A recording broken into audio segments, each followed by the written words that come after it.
Hello guys, আপনাদের মধ্যে নিয়ে আসছি নতুন আরেকটা ভিডিও। এই ভিডিওতে হচ্ছে তোমার যদি পেট্রোল পাম্প অথবা ডিজেল পাম্পে যদি যান, যদি মানে নজলের দিকে তেল না আসে, তাহলে আপনার কি করণীয়, আপনার কি করতে হবে।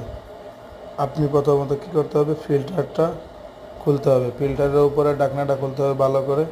তারপরে এখানে মানে ওটা লুট করতে হবে এমন পরিমাণে তেল দিয়ে। দেখেন আপনারা, আমি আপনাদেরকে দেখাচ্ছি জুম করে। মানে তেল দিয়ে দিছি আমি। এখন উপরে ঢাকনাটা সরাবো, সরানোর পর এখন হাত দিয়ে চেপে ধরবো। হাত দিয়ে চেপে ধরে একটা বোতলে টেস্ট করার জন্য কিছু পরিমাণে তেল নিব। দেখেন গাইজ, কিছু পরিমাণে তেল নিতেছি।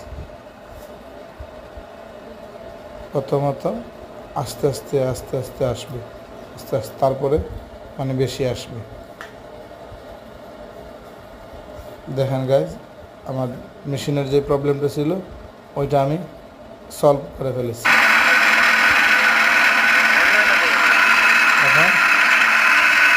এখন আপনার এই যে ফিল্টারটা উপরে ঢাকনাটা লাগাই দেওয়ার পরে আমার মেশিনের কাজ এই কারণ মতো